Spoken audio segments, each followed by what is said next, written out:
नमस्कार, स्वागत है आपका वंदे मातरम न्यूज में। मैं हूं गिरिजा राव। खबरों में आगे बढ़ने से पहले आइए नजर डालते हैं आज की सुर्खियों पर। सराय श्रृंगार मंदिर में नवरात्रि पर लगता है मेला।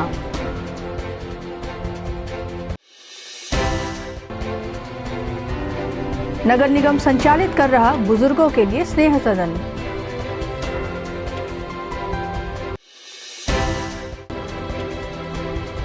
भाटीगुड़ा के ग्रामीण शिकायत लेकर पहुंचे कलेक्टर कार्यालय। अब खबरें विस्तार से। कोरबा जिला के सीमा पर स्थित मां सराय श्रृंगारिणी मंदिर बलौदा ब्लॉक में स्थित है। इस मंदिर में माता का श्रृंगार गगनचुंबी पेड़ पौधों ने किया है। करीब 35 साल से अधिक समय से मंदिर के गर्भगृह में अखंड ज्योति जल रही है और यहां भक्तों द्वारा मनोकामना ज्योति कलश जलवाए जाते हैं। मंदिर की खास बात यह है कि यहाँ लगे पेड़ों की रक्षा स्वयं माता रानी करती है। नवरात्रि पर्व पर यहाँ मेले का आयोजन भी किया जाता है।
अब पार हम ये पार जाना था संपा ज़्यादा सूखता है और सत्ता लेते तो रात का बड़ बताओ यहाँ रहे नहीं करे। हम डोंगा खोरद में रहे का मान्यता है पेड़ जो सराई से पेड़ होकर पेड़ लकाटे है यहाँ बेलाई की साहू है ना, कोई मेले बता खड़ा हो गए।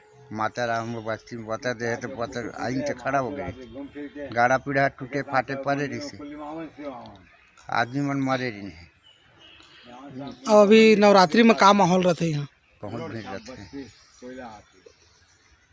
कितना ज्योति कलश वगैरह जला थे 1000 ले ऊपर हो जाते, 4-15 सब ही हो जाते। पूरा मेला जैसे लगे रहते मतलब नवरात्रि में दोनों पर्वों में। नगर निगम कोरबा द्वारा संचालित स्नेह सदन एक वृद्धाश्रम है जहां वर्तमान में 21 बुजुर्ग निवासरत हैं। इस वृद्धाश्रम में कुल 60 लोगों के रहने की व्यवस्था है। यह वृद्धाश्रम कोरबा नगरीय क्षेत्र के सर्वमंगला नगर में स्थित है। स्नेह सदन का उद्देश्य जिले के निराश्रित वृद्धजनों को आवासीय सुविधा उपलब्ध कराना और उनका ख्याल रखना है। आश्रम की अधीक्षिका ने बताया कि निगम द्वारा वृद्धजनों के लिए आवास, चिकित्सा, भोजन और बेहतर सेहत के लिए निःशुल्क इलाज उपलब्ध कराया जाता है एवं उनके मनोरंजन की सारी व्यवस्थाएं यहां निगम द्वारा की गई हैं। साथ ही बुजुर्गों को योग का अभ्यास भी कराया जाता है।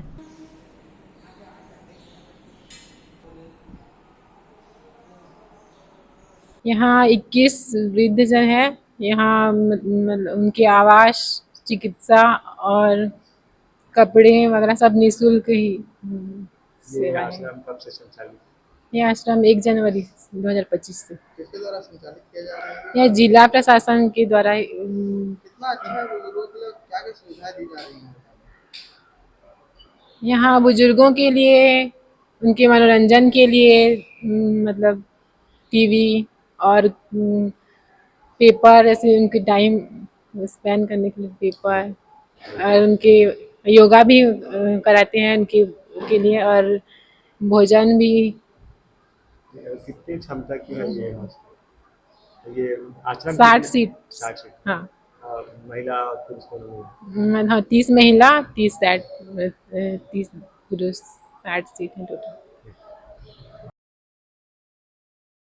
3-4 महीने हो गए रहते हैं। फुल सुविधा है, नाश्ता पानी, यहाँ खाना पीना सब। खाना पीना सब। अब कोई सुधार की आवश्यकता कुछ और चाहते हो आप? होते वैसे ट्रीटमेंट वगैरह तो होते, हाँ, खास करके मैडम हाँ ध्यान देते हैं। मनोरंजन में क्या सुविधा है? टीवी हवा कितना जन रहता है यहाँ? 8-10 जन रहता है, और पूरा स्टाफ मिला के 20-25 जन हो जाता है। काय में कैसी सुविधा है? ठीक, चावल सब्जी मिलते, सुबह नाश्ता मिलते, बीच बीच में बिस्किट वगैरह और फल फ्रूट वगैरह। ऊर्जाधानी भू विस्थापित किसान कल्याण समिति के द्वारा हरदी बाजार में कोयला खदान से प्रभावित ग्राम के नवनिर्वाचित जनप्रतिनिधियों का सम्मान व परिचर्चा का आयोजन किया गया, जिसमें कटघोरा विधायक प्रेमचंद पटेल, जिला पंचायत उपाध्यक्ष, सदस्य, जनपद सदस्य, सरपंच, पंच और नगरीय निकाय के पार्षद भी शामिल हुए। कार्यक्रम में संविधान निर्माता बाबा साहब अम्बेडकर के छायाचित्र में पुष्पांजलि अर्पित कर अतिथियों का स्वागत किया गया। इस अवसर पर SCCL के गेवरा, दीपका, कुसमुंडा, कोरबा क्षेत्र के खदानों से प्रभावित ग्रामों के निर्वाचित जनप्रतिनिधियों को प्रकृति के प्रतीक हरा गमछा और स्मृति चिन्ह देकर सम्मानित किया गया। जानकारी दी। मैं लक्ष्मी भैया जी से अनुरोध करूं कि ये संबंध में भू अर्जन और विस्थापन की जो समस्या है तो कर खिलाफ हम कैसे लड़ाई कर सके, ओकर हमारे मार्गदर्शन दी लक्ष्मी भैया। ऊर्जाधानी भू विस्थापित किसान कल्याण समिति के द्वारा समय समय पर हमारे कोयलांचल क्षेत्र में और जिनको अधिकारों का जो SCCL के द्वारा हनन होता है किसानों का, मजदूरों का, उसके लड़ाई को और पुरजोर तरीके से ऊर्जाधानी किसान कल्याण समिति के द्वारा और समय समय पर लड़ा जाता है, उनके अधिकारों को और बताया जाता है। इसके लिए और आज प्रमुख रूप से हमारे जो क्षेत्र के नवनिर्वाचित जनप्रतिनिधि निर्वाचित होकर के आए हैं, चाहे पार्षद रहे, चाहे जिला पंचायत सदस्य हो, चाहे पंच हो, चाहे सरपंच हो, चाहे जनपद हो, और उनका सम्मान का कार्यक्रम ऊर्जाधानी किसान कल्याण समिति के द्वारा आयोजित किया गया था। और आज उनके और पदाधिकारियों के द्वारा हमारे जो SCCL से भू विस्थापित जो हैं और उनके से जुड़े हुए और सरपंच हैं और सभी सरपंचों का उपस्थिति, हमारे जिला पंचायत सदस्यों का उपस्थिति रहा, और उनके द्वारा समय समय पर उनके अधिकारों के लड़ाई के लड़ने के लिए आज स्वप्रेरित होकर के इस कार्यक्रम में आए थे। तो आगे जा कर के हम सभी मिलजुल करके क्षेत्र के विकास के लिए हमेशा जो ज़रूरत जैसा पड़ेगा उसके अनुसार हम भू विस्थापितों का लड़ाई लड़ने के लिए तैयार हैं। हमारे जिला पंचायत के उपाध्यक्ष, जिला पंचायत के सदस्य, क्षेत्र के जनपद सदस्य हैं वो, और तमाम सरपंच लोग भी इस हमारे आंदोलन के साथ में शामिल हुए।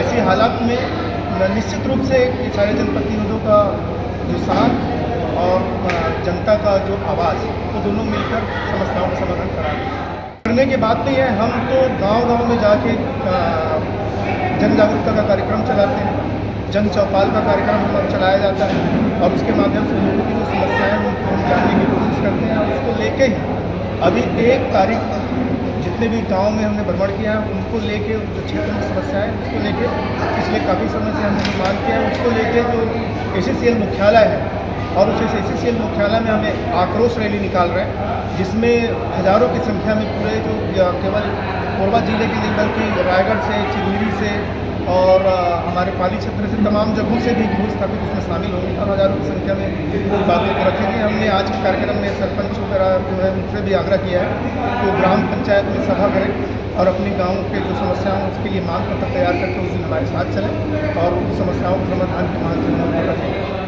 भू विस्थापित कल्याण समिति के द्वारा क्षेत्र के जनताओं के हित के लिए लगातार एक सामाजिक कार्यकर्ता के रूप में काम किया जा रहा है, और जिस प्रकार से हम लोग अपने पंचायत में, अपने क्षेत्र में हम लोग जनता का सेवा करते हैं, और जो पीड़ित लोग हैं, जैसे यहाँ पे SCCL प्रभावित क्षेत्र है, जहाँ पे आए दिन किसानों का भू अर्जन के संबंध में, मुआवजा के संबंध में, कभी कोई न कोई धूल डस्ट के संबंध में, बोर धंसने के संबंध में लगातार समस्या होती रहती है और जिसको लगातार जनप्रतिनिधि के द्वारा वरिष्ठ अधिकारियों को समस्या को अवगत कराया जाता है। क्योंकि कभी कभी ऐसी स्थिति बन जाती है कि जनप्रतिनिधियों का भी सुनना नहीं सुनते। उस समय हमारे समिति के द्वारा स्थानीय लोगों को जो समस्या है उसको दूर करने के लिए एक जन आंदोलन के रूप में काम करते हैं।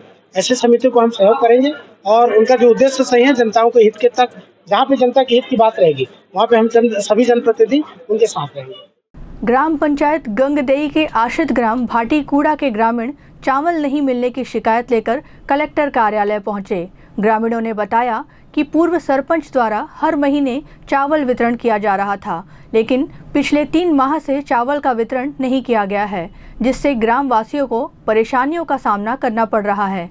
वहीं ग्रामीण महिलाओं ने बताया कि चावल के नाम पर उन्हें पूर्व सरपंच द्वारा हर महीने घुमाया जा रहा है, लेकिन चावल का वितरण नहीं किया जा रहा है। हर बार महिलाएं सोसाइटी से खाली हाथ लौट रही हैं। उनकी मांग है कि उचित कार्यवाही करते हुए उन्हें 3 महीने के चावल का वितरण किया जाए। 5 वर्ष ले वहाँ हदीती से 5 साल हमरे यहाँ के 25 साल वहाँ के हदीती से तो 25वां 26वां साल में हमारे गाँव के लटपट मस्जिदी से भाटीकूड़ा के आश्रित गाँव बनी से तो ओकरे दुश्मनी नहीं वहाँ थे क्या? पता नहीं। अब एदारी ले लिया चाउर, एदारी नहीं है जी, एदारी ले लिया पैसा, एदारी ले लिया चाउर करके उसके बाद में चावल खत्म हो गया। ये बताइए जैसे आपने इसमें लिखा है कि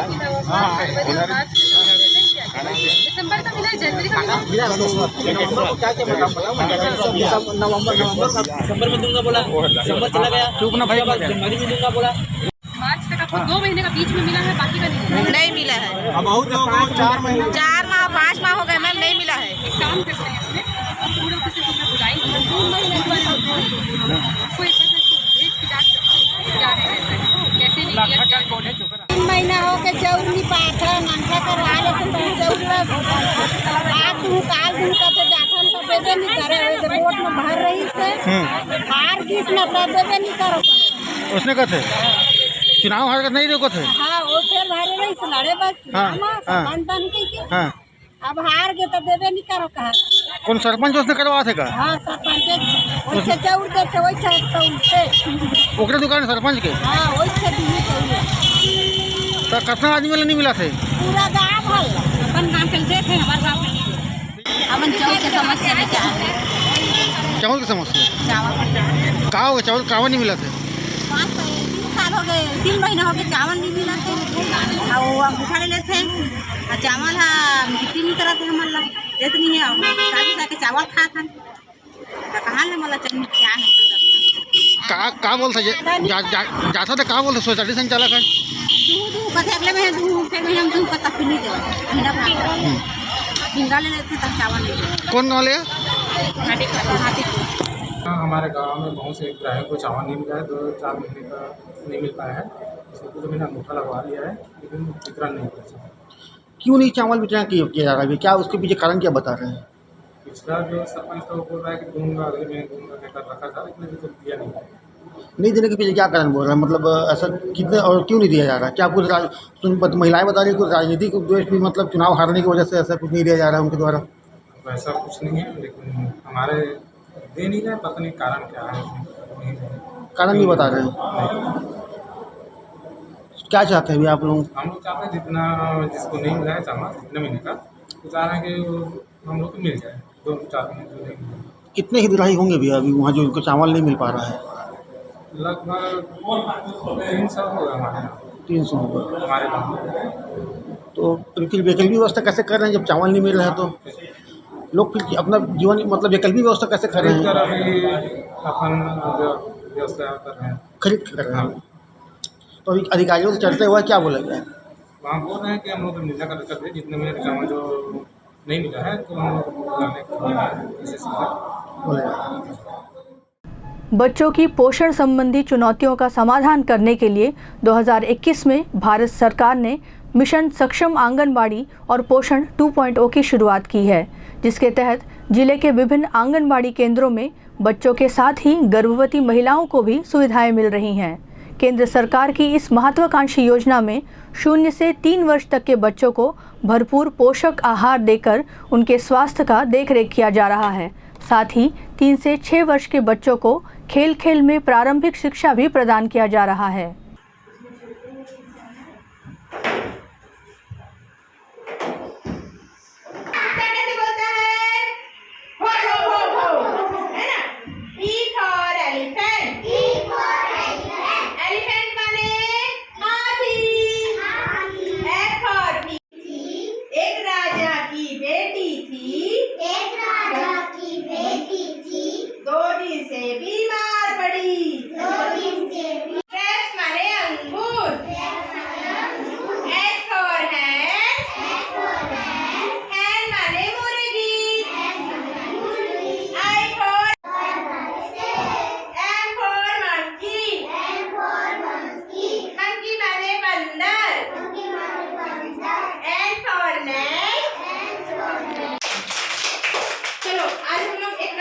ठीक है, चलो।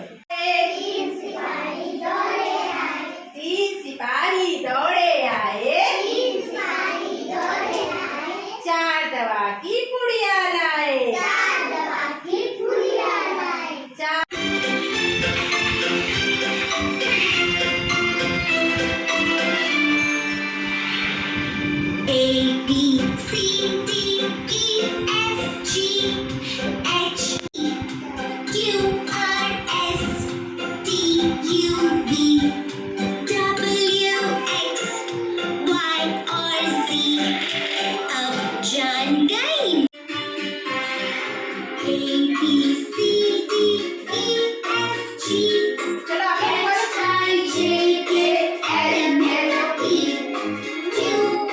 सक्षम आंगनबाड़ी केंद्र पोषण 2.0 जैसा कि हमारा सेंट्रल से आया हुआ है, तो एक इंटीग्रेटेड प्रोग्राम है जिसमें अपन मैल न्यूट्रिशन पे भी काम कर रहे हैं। साथ ही जहाँ पर हमारे पास भवन है वहाँ पर जो बेसिक इंफ्रास्ट्रक्चर है वो कंप्लीट प्रोवाइड करवा रहे हैं। इसके अंतर्गत अभी तो हमारे जो बेसिक चीज़ें हैं जैसे इलेक्ट्रिफिकेशन, फिर बच्चों के पढ़ाई के लिए जो इम्पोर्टेंट कुछ LED TVs, water filters and all, वो सारा चीज़ें प्रोवाइड कराया गया है। कुछ टॉयज़ वगैरह भी प्रोवाइड कराए गए हैं। बच्चों के लिए कितना अच्छा है? बच्चों के लिए ये बहुत अच्छा है, बिकॉज ये बिल्कुल ही एकदम वो जो प्राइवेट्स के प्री नर्सरीज होता है ना, प्री स्कूल्स होता है, बिल्कुल उनसे मैच करता हुआ और उससे भी और अच्छा डेवलप करता हुआ जो ECCE है हमारा, जो न्यू एजुकेशन पॉलिसी है, उस पर फोकस्ड होके सक्षम आंगनबाड़ी पे काम किया जा रहा है। सुविधा तो है, बच्चे के पास खिलौना है, थोड़ा बहुत पढ़ते भी हैं, ड्राइंग वगैरह भी करते हैं, टीवी भी देखते हैं।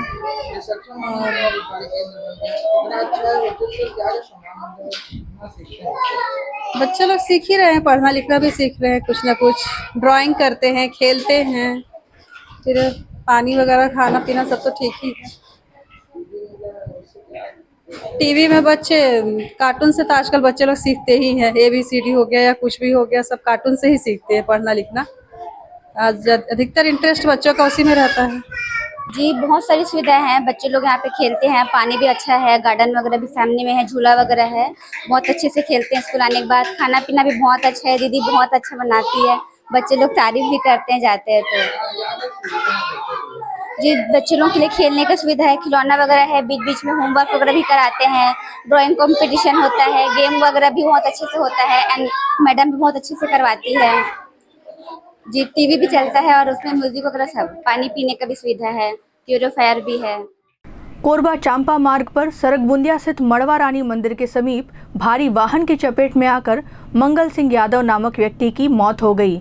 गांव के ही निवासी की मौत के बाद ग्रामीण आक्रोशित हो गए और उन्होंने चक्का जाम कर दिया, जिससे घटनास्थल के दोनों ओर यातायात बाधित हो गई और बड़ी संख्या में वाहन सड़क में फंस गए।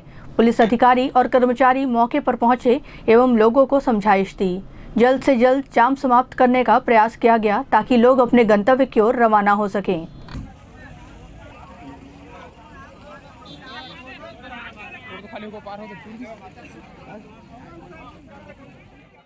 अब वक्त हो चला है हमारे खास और ज्ञानवर्धक कार्यक्रम बूझो तो जाने का। यह आम जनता से जुड़ने का हमारा प्रयास है, जिसमें हर क्षेत्र से सवाल पूछे जाएंगे और सही जवाब देने वालों को दिया जाएगा आकर्षक उपहार।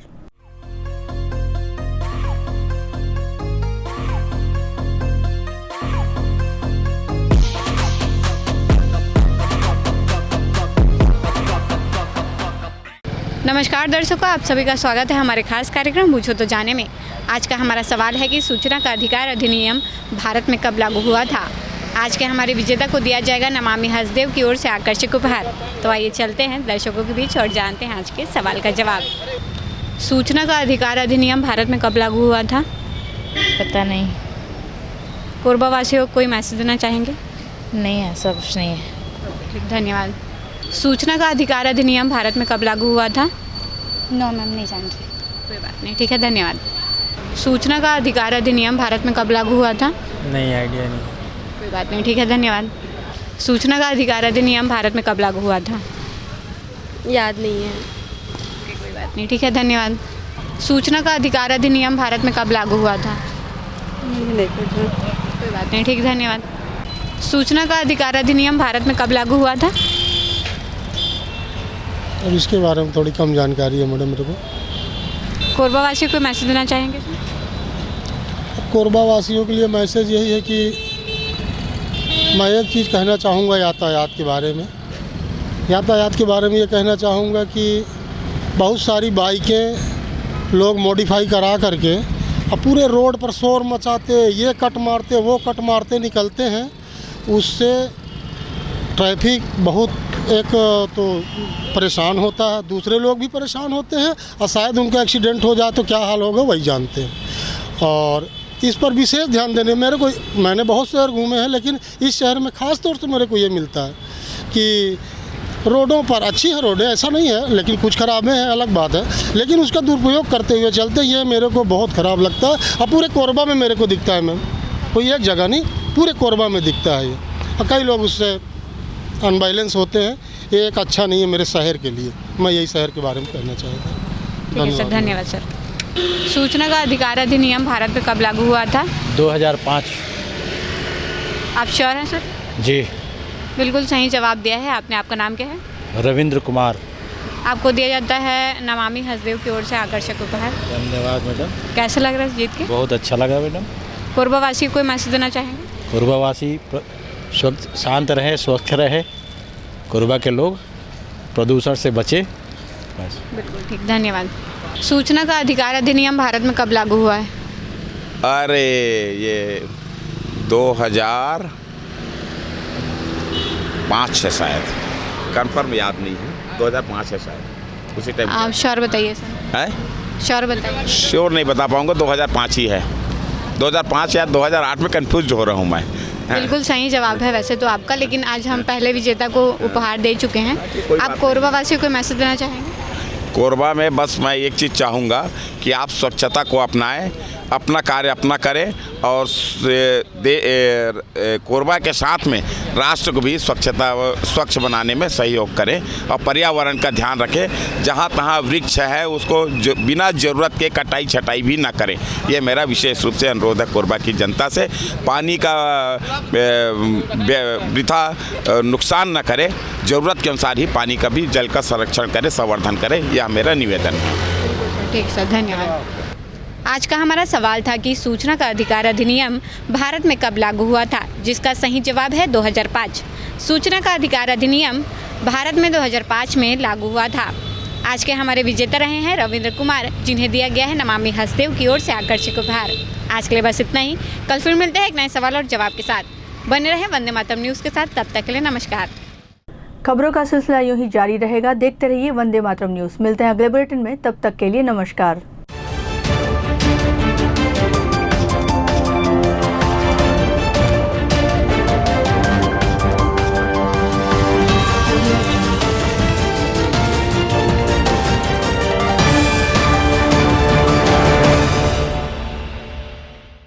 पंजवानी डेंटल केयर दंत चिकित्सालय,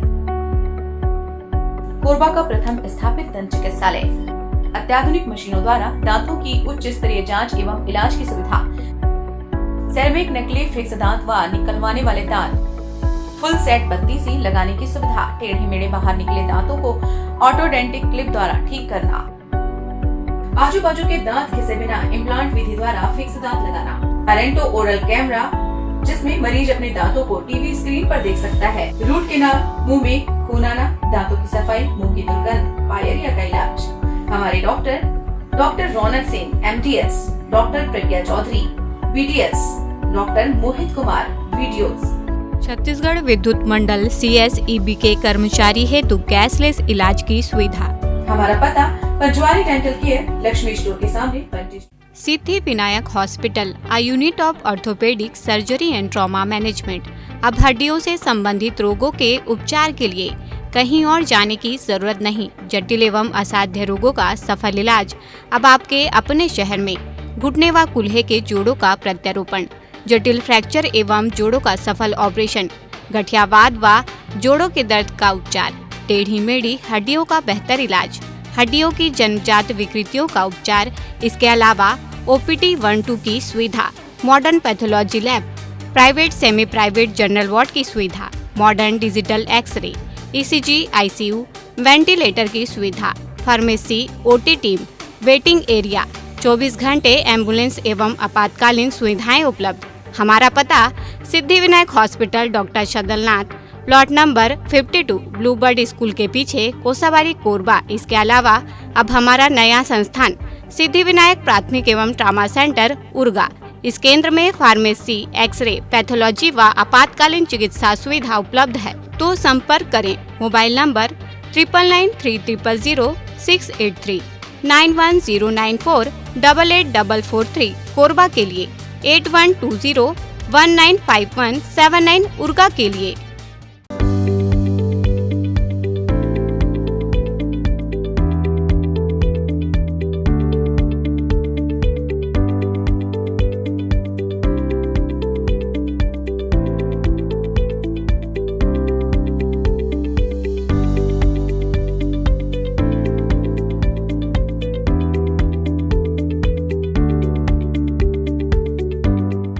समस्या कोई भी हो, समाधान अवश्य होगा। एक सलाह आपकी तकदीर बदल सकती है। आपकी सभी समस्याओं का घर बैठे 100% समाधान। काले व रूहानी इल्म के बेताज बादशाह बाबा MS खान। वशीकरण व मुठकरनी में माहिर, मात्र कुछ घंटों में तूफानी समाधान। विज्ञापन तो एक बहाना है, हमें तो आपको दुखों से बचाना है, जैसे मनचाहा प्यार, मनचाही शादी, प्रेम विवाह, नौकरी में तरक्की, कारोबार में तरक्की, गृह कलेश, घर में बरकत न होना, सास बहू में अनबन, पति पत्नी में अनबन, सौतन व दुश्मन से छुटकारा, बीमारी में दवा का न लगना, संतान प्राप्ति, जमीन जायदाद या कोर्ट कचहरी का विवाद, पढ़ाई में मन न लगना, फिल्मों व मॉडलिंग में प्रवेश किया कराया, ऊपरी बाधा, चोट खाए प्रेमी प्रेमिका, अवश्य फोन करें। वशीकरण में मुक्त करने के सुपर स्पेशलिस्ट बाबा MS खान। मोबाइल 9573127418।